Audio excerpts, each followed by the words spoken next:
Vamos a darle la cordial bienvenida. Estamos con el doctor Pedro Guevara.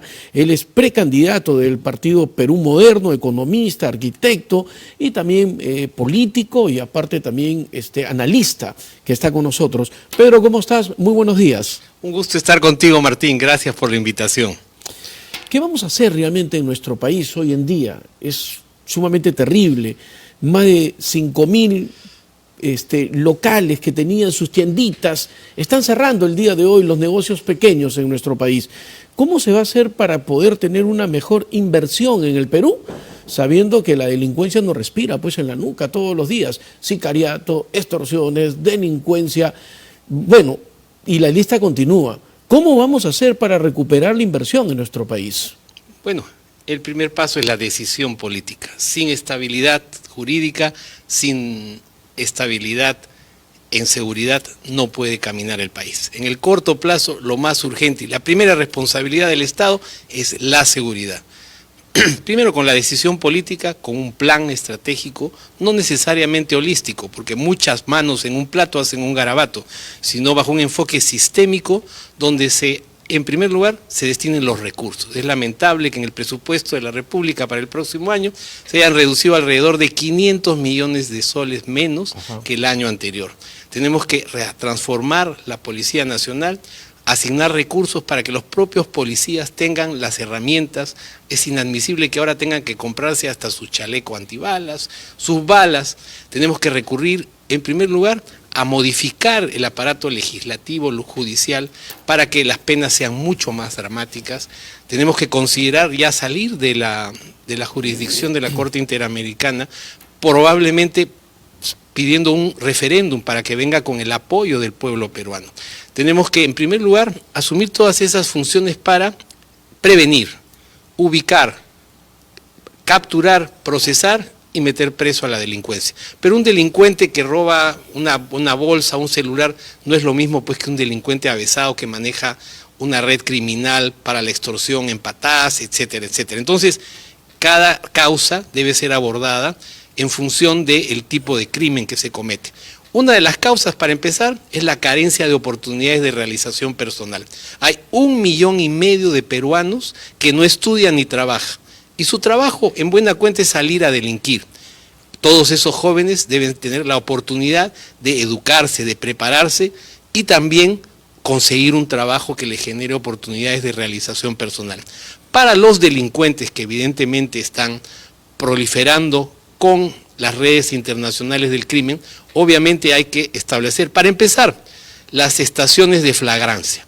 Esas estaciones de flagrancia reducirían de 24 meses a 72 horas el proceso en el cual se identifica, se captura, se procesa y se lleva a la cárcel. En esas estaciones de flagrancia, por ejemplo, debería estar el fiscal, la disposición criminalística, el abogado de oficio, el encargado inclusive de la disposición de los penales. De esa forma, nosotros podríamos reducir sustancialmente el proceso que demora muchísimas veces 24 horas y debe estar acompañado de jueces y fiscales sin rostro, porque lamentablemente muchas veces los delincuentes son capturados, pero se los deja libres porque son amenazados, sus familias son amenazadas. Estas medidas dramáticas yo creo que, entre otras cosas, podrían dar una solución contundente al problema de la inseguridad. Pero un plan con expertos, conocedores, como los tenemos en el Partido Perú Moderno, nos permitirá acabar con este flagelo. Sí, pero ya nosotros hemos visto también, todo el mundo promete, dice, ¿no? Los políticos, pero sin embargo nos preocupa bastante también, y el tema que domina muy bien Pedro es el tema de la economía. ¿Cómo vamos a hacer con la inversión en nuestro país? ¿Cómo va a llegar? Bueno, la estabilidad jurídica. Un día nos hablaron del chorreo. Sí, ¿te acuerdas que nos habían... El chorreo no es suficiente. Hay ciertos factores clave para convertirnos en un país desarrollado, en un país moderno. Uno de esos es justamente la estabilidad macroeconómica. Es un factor necesario, pero no suficiente. En términos de la política monetaria y la política fiscal, a Dios gracias, en los últimos 30 años hemos tenido la estabilidad macroeconómica que nos ha permitido contar con una moneda estable. Pero eso no es suficiente. Lamentablemente, en el plano fiscal, los últimos gobiernos han debilitado al Ministerio de Economía. La irresponsabilidad del Congreso, acompañada de la irresponsabilidad del Poder Ejecutivo, han generado gastos que lamentablemente están perforando la caja fiscal. Y eso a costa del endeudamiento. Y eso será, ojalá no querramos, podría ser una bomba de tiempo para los próximos gobiernos. Por ejemplo, no se ha respetado los propios límites establecidos por el gobierno en el marco macroeconómico multianual. O sea, estamos violando las propias reglas que el gobierno establece para mantener una política fiscal estable. Todo eso tiene que corregirse y, entre otras cosas, por ejemplo, emprendiendo de una vez una reforma tributaria integral. Yo creo que eso es perfectamente factible para dejarle un buen legado al próximo gobierno que llegue a partir del 2026. Medidas concretas, por ejemplo, deberíamos ir progresivamente a una reducción del impuesto a las empresas. Las empresas son las que generan el trabajo y si les cargamos impuestos, lamentablemente estamos reduciendo la posibilidad de inversión que es la que genera el trabajo. Esto debe hacerse de manera progresiva, obviamente no de la noche a la mañana. Y la experiencia en el mundo nos ha demostrado que esta política da resultados. Y para darte un ejemplo, tenemos el caso de los tigres asiáticos, donde el impuesto general a las ventas en Taiwán es 5%. Obviamente nosotros podríamos ir progresivamente a una reducción al 15% y después de probablemente un periodo gubernamental 10%. O sea, Pedro, en casos de ser gobierno, ¿bajarías entonces el IGB? Del 18%, hay que ampliar del IGB del 18% lo bajarías? Habría que ampliar la base tributaria al mismo tiempo. ¿Cómo? En economía hay la llamada curva de Laffer, que dice que se amplía la tasa impositiva, aumenta la recaudación hasta cierto punto, pero cuando aumenta uno demasiado la tasa impositiva, ya se llega a la evasión porque es aplastante. Entonces, lo que hay que hacer es, entre otras cosas, una propuesta novedosa que es el impuesto negativo. El impuesto negativo incluye establecer bandas de tributación en las cuales las personas que no cumplen con los ingresos suficientes van a recibir dinero, con tal de que estén registrados en esta tributación obligatoria. Este mecanismo ha funcionado y es perfectamente factible implementarlo en el Perú para ampliar la base tributaria, pero sin asfixiar, sobre todo al informal, al micro, pequeño empresario, que lamentablemente tiene al peso del Estado que lo abruma, lo castiga y le impide generar riqueza. Claro, digamos, ya cambiando un poco de tema que nos has explicado muy bien sobre el tema del IGB, entonces ¿tú crees que también de repente hablando lo del inicio, ¿no? Lo de los tigres, que hoy en día que se da el tema de Chancay y Corillo en Arequipa, dará resultados en una integración latinoamericana? Bueno, el Perú tiene una posición geopolítica privilegiada y ese fue el caso de Singapur. Singapur, un país pobrísimo, una ciudad-estado con un conjunto de islas, no tiene absolutamente nada de los recursos que tiene el Perú. Su ubicación geopolítica fue estratégica y el padre fundador de Singapur dijo, ¿qué podemos hacer nosotros? Constituir, crear acá un megapuerto que actualmente es el segundo puerto más grande del mundo y por muchos años fue el primero. Y eso permitió que a través del flujo comercial de oeste a oriente, Singapur desarrollara un conjunto de industrias inclusive y hoy está entre los países más ricos del mundo, tengo entendido que es el segundo y a veces el primero. Ese caso lo tenemos en el Perú, en primer lugar por nuestra posición geopolítica en medio del arco del Pacífico. Eso nos permite llegar alrededor de 50% de la población del mundo. Si nosotros hablamos de lo que es hoy el arco del Pacífico, esto representa el centro de gravitación económica comercial del mundo. Para empezar, porque está China, los países del Asia, la costa occidental de América.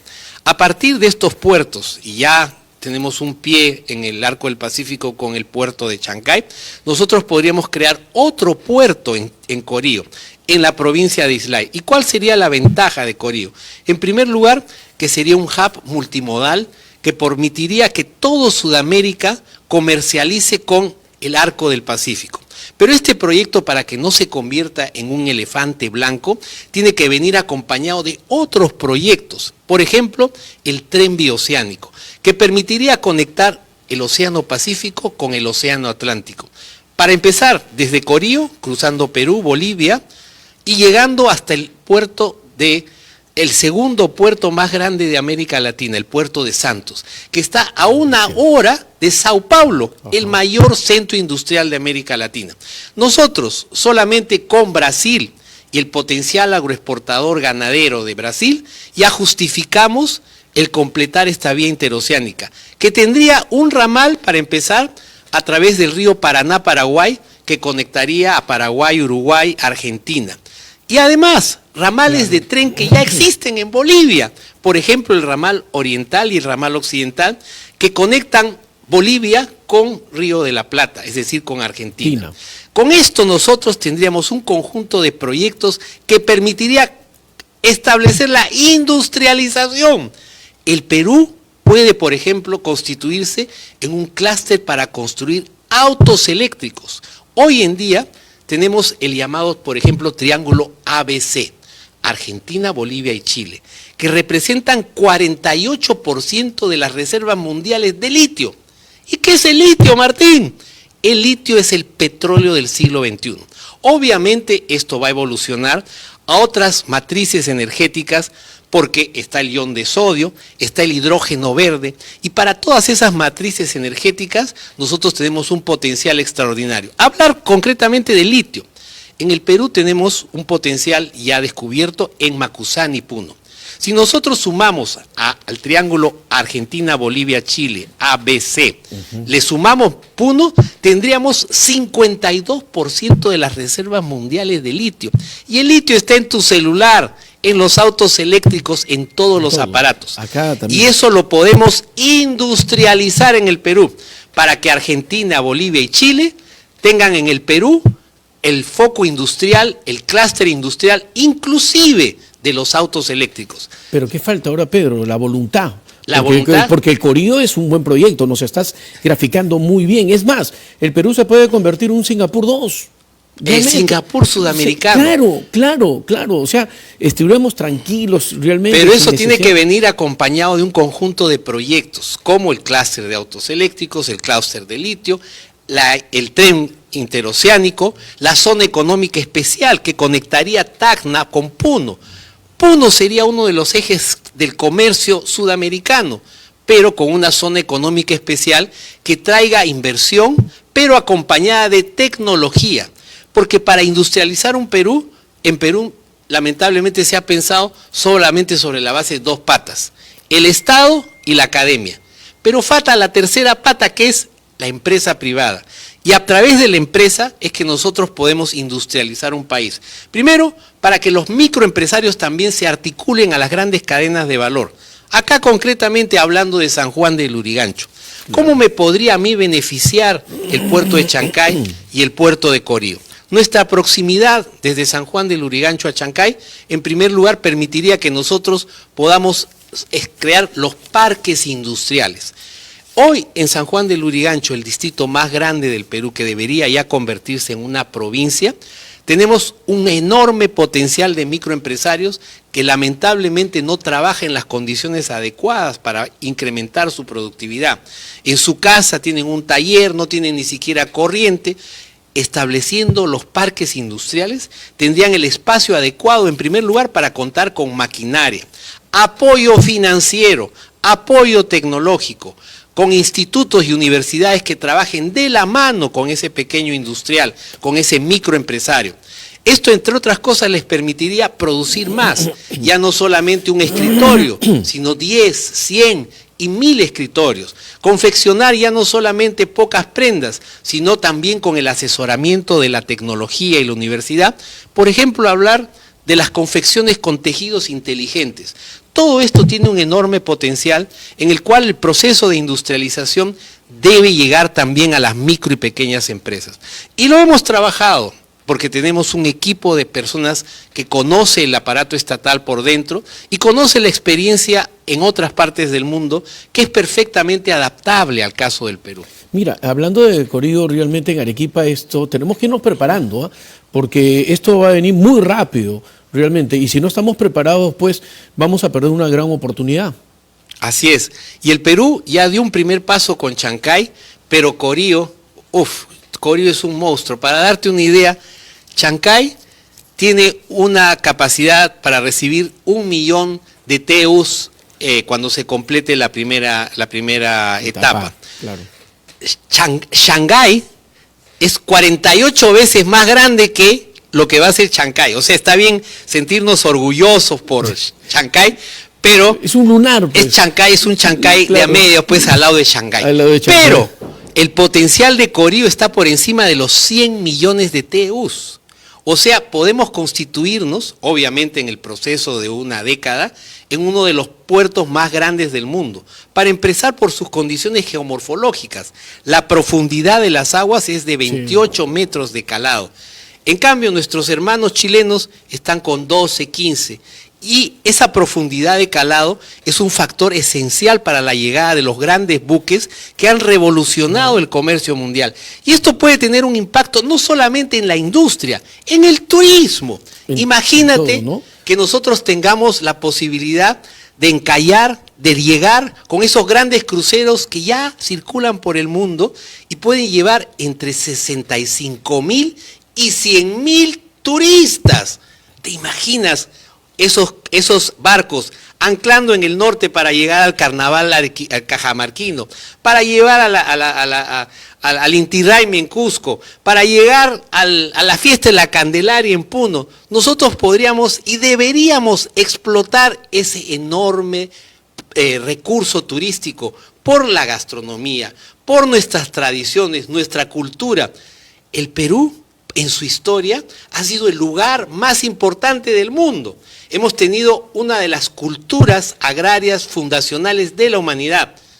Pero, inclusive en el virreinato del Perú era más importante que muchos países de Europa. Y ese legado que la historia nos tiene reservado, debemos sacarlo adelante con ese gran Perú que construiremos todos juntos. Perfecto, Pedro, muchísimas gracias por haber estado con nosotros. Vamos a seguir invitándote para que sigamos hablando, también los proyectos, también, y por supuesto, acerca sobre la candidatura como precandidato de Perú Moderno. Muchas gracias. Gracias, Martín. Un gusto estar contigo.